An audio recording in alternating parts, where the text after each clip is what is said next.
The Knicks just missed out on a huge opportunity to sign a big man, and I'm here to talk all about it. What's up, guys? It's your boy Dario, Mr. New York or nowhere. Queens get the money. Queens get the money. Long time no cash. You guys know the drill.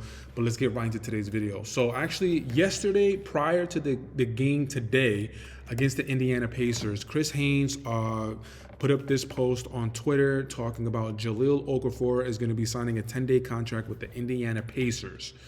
Now, when I saw that, I initially thought of nothing, but then my spidey senses started to go off. And my spidey senses started to go off just on the fact of, I don't know how many times I'm going to say it, but the big man spot is something that we're in dire need of. And I get it. Jahlil Okafor is not anybody's savior. Jahlil Okafor is not going to turn any organization around. I get it. But he does have NBA experience. He at one point was a really, really bright prospect coming up within the NBA ranks. When he went to Duke, I think he was maybe like the top recruit of his high school class.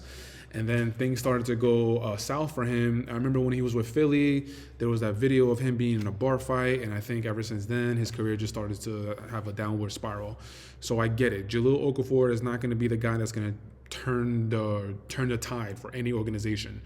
But what I'm talking about is a viable, respectable big that I think is going to be able to back up Cat, honestly, even when Mitchell Robinson comes back.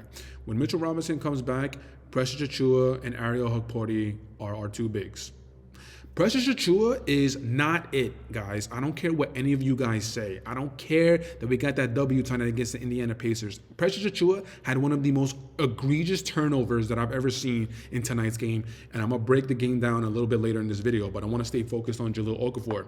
So Jahlil Okafor, for his career, he's averaged 10.3 points, 4.7 rebounds, and the teams that he's played for are as follows.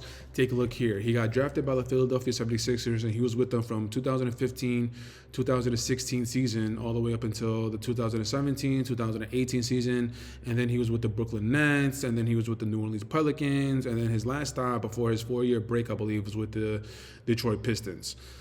And take a look here with the amount of games played. His rookie year, 53, 50, and then in Brooklyn, it was 26. New Orleans Pelicans, it was 59, 30, 27. So as far as durability, I don't really remember Jahlil Okafor having any problems with his durability. I think it was just because he got traded, and then on top of that, there might have been some off-the-court issues. But from what I remember, Jahlil Okafor, as far as like a prospect, 6'10", 6'11", really good hands.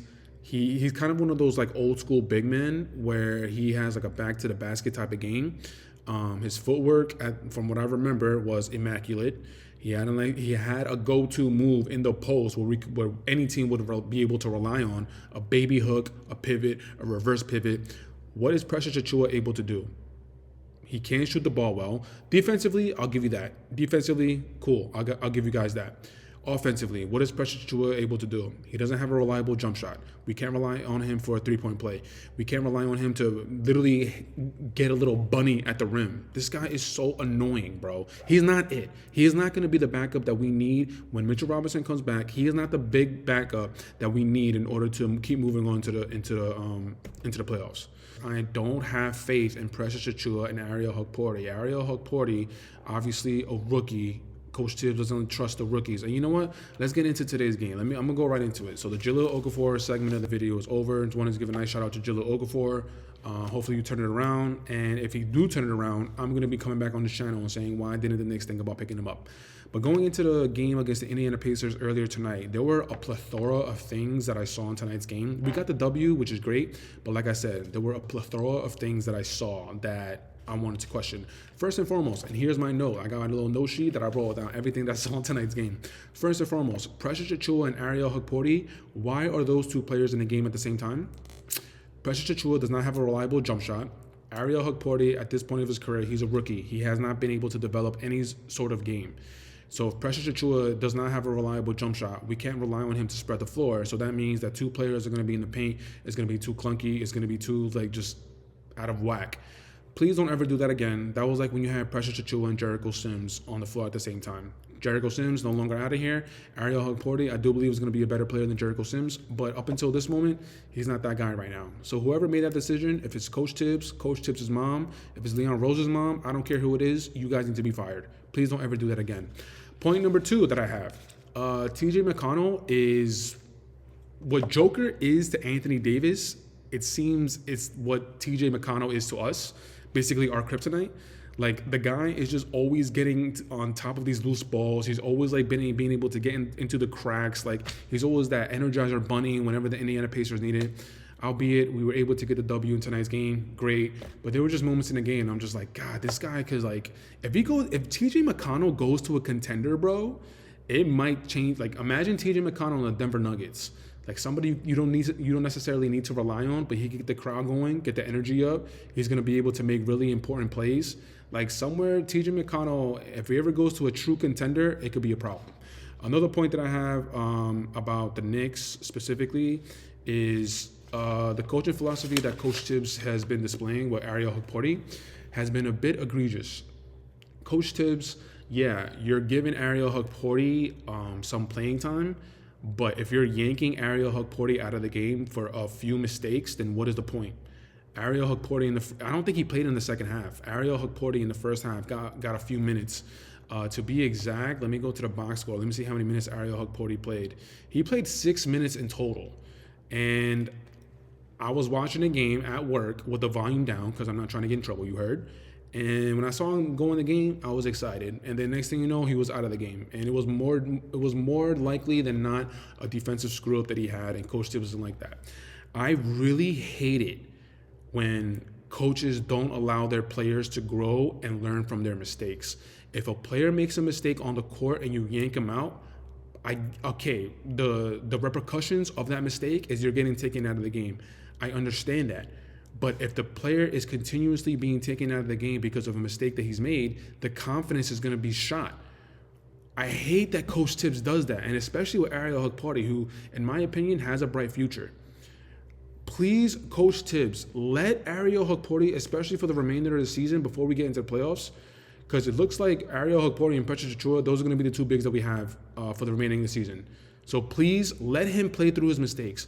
I hated it as when I played in college specifically, my freshman and sophomore year, when my coach took me out for making a mistake, and my sophomore year as well. I hated it because, like I said, the confidence was a little bit shot. Instead of yanking me out, let me play through it, let me learn through it, let me make up for my mistake, and then pull me to the side and tell me what you didn't like, what I did. That whole taking the player out because he made one little mistake is one of the worst things I think that can happen to a player. Before I actually give you the box score of tonight's game against the Indiana Pacers, the last note that I have is, again, Precious. Precious has these timely turnovers where it is the most insane and it's the most frustrating thing I've ever seen. Precious Achiuwa in tonight, on more than one occasion, where he had the ball at the top of the key and he was looking to do a DHO with a Brunson, with a Campaign, with a Landry Shamet, with a Deuce McBride, and he didn't have it, so he didn't do the DHO. But then he started to try and create for himself, and then it was a turnover. And then that turnover turned into a three-point shot that, in one of the occasions, Tyrese Halliburton made. Precious Achiuwa, please stop doing that. Run the play, give the DHO. Do not look and try and create for yourself because you are not that type of player. You are not that good, bro. Stick to you claiming yourself as one of the best defenders in the NBA. Stick to that claim. Don't look to create on the offensive end because you can't catch a basketball. Do not put the ball on the floor. I don't want to see that from you ever again. If he does this in the playoffs, I'm going to go off. Tonight, we got the W, but I really don't like how Precious Achiuwa played. And I'm going to keep bringing it up because you guys in the comments don't think I know what I'm talking about. Precious Achiuwa in the playoffs, he's not it. He's not gonna be the reason why we win a game. He's not going to be the reason why Cat is going to be able to get any rest coming off the floor. I'm really worried, man. After what I saw tonight, I'm really worried about the whole Precious Achiuwa and Ariel Hukporti stuff, which is why, going back to the beginning of this video, the whole Jahlil Okafor, I mean, that might have been like just a 1 in a million shot, but maybe he turns out to be good. Maybe this time around he ends up having a better career. But anyway, the very last thing I'll say before I wrap up this video is going all the way back to that game against Denver. I did a video talking about, including that game against Denver, we had 7 games up until the All-Star break. So in that video, I said that within the next 7 games, we're either going to go 5-2 or we're going to go 2-5. Up until right now, I believe we are 4-2 with one more game coming up tomorrow against the Atlanta Hawks in the Garden.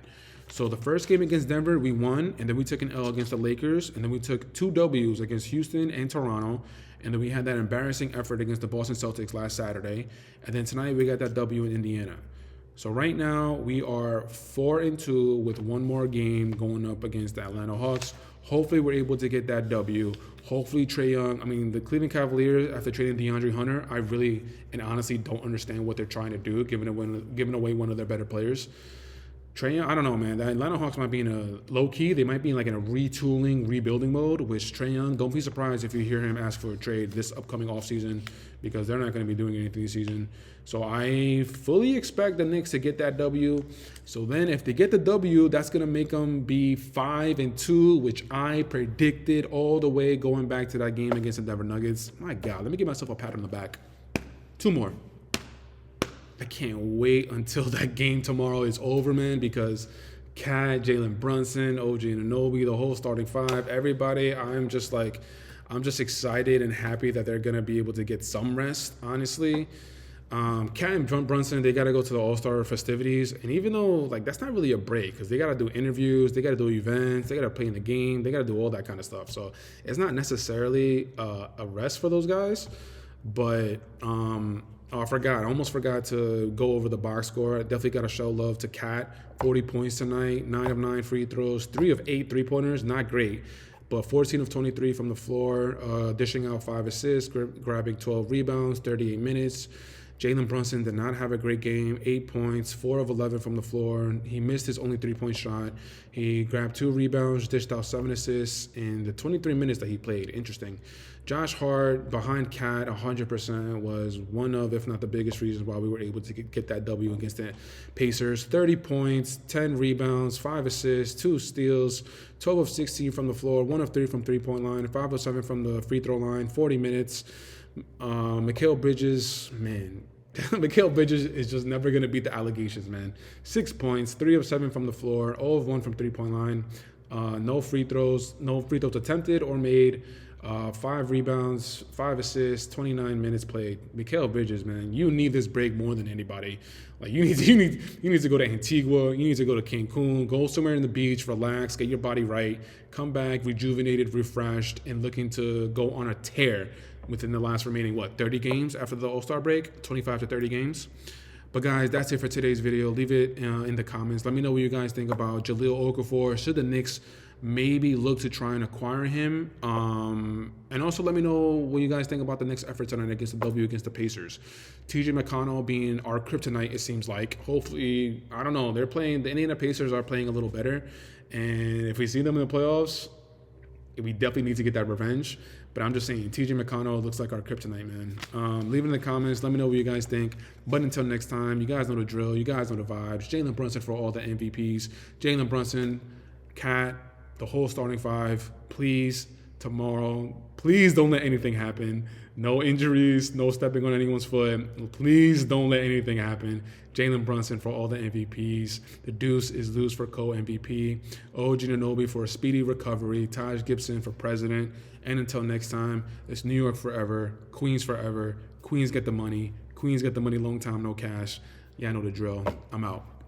Queens forever.